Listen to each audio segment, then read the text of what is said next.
Palihog lingi asa ang inyong mga tapad, unya ing nadayon, gibuhat ka sa Dios aron mabalaan, dili aron mahimong dautan. Sige.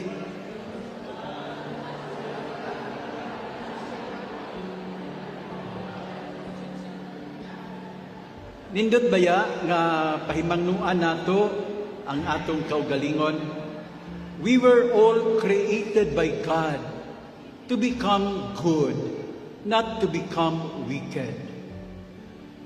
Si Maria gipanamkon nga way sala sa iyang inahan nga si Santa Ana. Gipakataw siya nga way buling, way mansa, bisan magamay. Kini ang misteryo sa Immaculada Concepcion nga bunga sa grasya ug kaluoy sa Dios. Lihok kini sa Dios, dili ni Maria ug dili sab sa iyang mga ginikanan.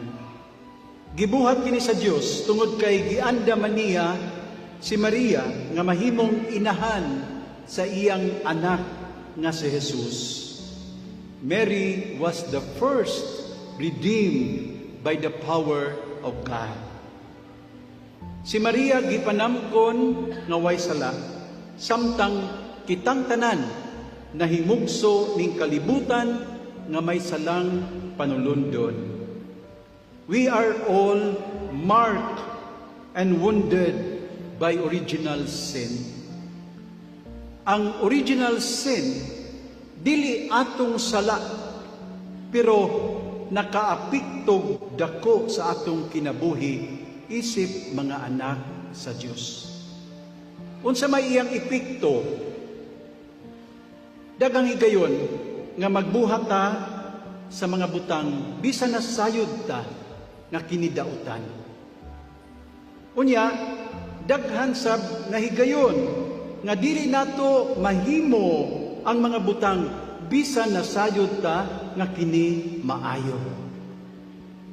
Nganuman, ang tubag mao nga kitang tanan apektado sa sala sa atong unang mga ginikanan.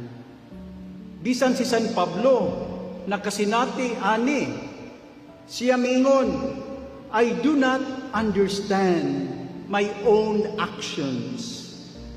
For what I want to do, I do not do. But what I hate, I do. Romans 7, verse 15. Mga igsoon, si Adan ug Eva ang nakasala, apan kitang tanan na apiktuhan. Sin, by its very nature, has undesirable consequences that can affect not only the individual but also those around them. Ang sala ni Adan ug Eva adunay daotang epekto kanato ug sa samang paagi ang ato usab nga mga sala magdala og daotang epekto sa mga tawo nga nagpalibot nato ug sa mga nagsunod kanato. Hinaot nga ato ning tagaan og gibug-aton aron nga mag-amping gyud ta nga di magpakasala ug di magbuhat og dautan. Kay kini dunay dautang epekto sa ubang mga tao apil sa atong mga minahal. Kung atong tan-awon ang mga nahitabo sa kalibutan karon, gira dire, gira didto, kagubot dire, kagubot didto, makaingon gyud ta nga ang tao nasamaran gyud sa salang panulundon. Ngano gud in taon nga makaako man ang tao sa pagpatay ug pagpasakit sa daghang mga tao, apil ang mga kabataan ug ang mga tigulang. Just consider, for example, what is happening now in the Middle East. Dito sa Israel ug sa Gaza, grabe ang pag-anto sa mga tao. Imagine also what is happening in Ukraine sa gubat, batok sa Russia, grabe ang pag-antos. Makapangutana ta nga naman, inaanak yun, tungod kay apektado ta sa salang panulundon. Dini sa atong nasod, ang mga nangulo, wa magkasinabot, nang giaway, nag-usik sa panahon o kwarta, samtang ang katawhan nga ila untang alagaran, nag-antos sa kalisod. Ang mga politiko, pwera lang sa mga maayo, way hunong sa pagdinautay, isig pasangil sa usag-usa. Mahimo raman unta nga ipakita lang nila ang ilang mga maayong plano o programa. Pero nganong manaot man, it's because of the wound of original sin which pushes us to do wrong. Kay balusab ta mga igsuon sa problema nga dako sa korupsyon dinhi sa atong nasod. Usa sa pinakadakong babag sa atong kalambuan isip nasod mao ang korupsyon. Daghan, again, puwera lang sa mga nagtarong, ang mga nangulo nga mangawkaw. Mga edukado man sila, mga Kristiyano pa, pero nganong mangurakot man. Dagko naman tingali sila og sweldo, nganong di man makontento. Kini tungod sa salang panulundon nga nagtuklod sa tao sa pagbuhat ug dautan. Mga igsuon ining kapistahan sa Immaculada Concepcion, si San Pablo nagpahinumdom na matag usa kanato adunay bukasyon sa pagkasantos. Gitawag kita nga mahimong balaan sukad pa sa sinugdan. Before the world was made, God chose us in Christ to be holy and blameless in His sight. Ephesians 1 verse 4. Kini ang maayong balita, bisan tuod kita nasamaran sa sala, sukad sa atong pagkahimugso, kita gitawag gihapon nga mahimong balaan, nga magpuyo subay sa kabubuton sa Dios, nga mahisama kang Maria, nga musunod sa mga lakang ni Kristo. Gibuhat ta sa Dios aron mabalaan, dili aron mahimong dautan. Sayon ba nga magpakabalaan karong panahona? Dili gyud.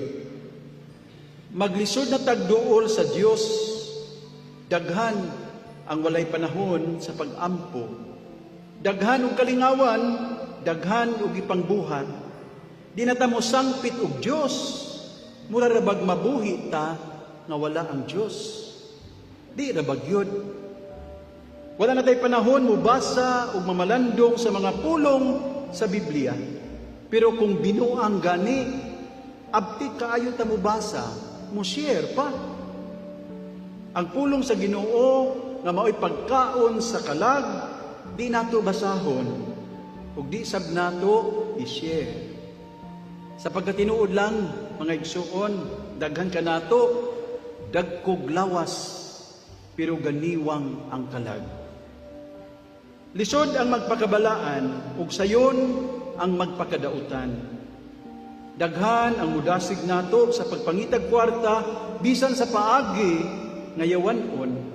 Daghan sab ang kahigayunan sa pagbudhi sa atong mga minahal, tungod kay naa may cellphone, ug sayon ang komunikasyon. Gitawag ta sa Dios sa pagkabalaan, pero naasab ang yawa nga manintal nato sa pagbuhat ug dautan. The choice is ours.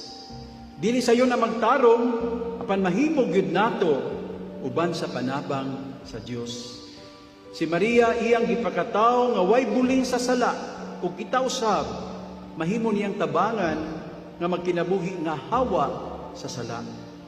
Si Maria mao'y atong inspirasyon, dili si Eva. Atong hinumduman, si Maria ug si Eva, pariho nga natawo nga walay sala. Hawa sa sala.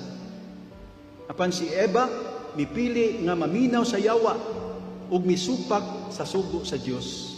Samtang si Maria mipili nga magmasinugtanon ug wa gyud magpakasala. Viva Mahal Birhen Maria! Happy Fiesta kanatong tanan!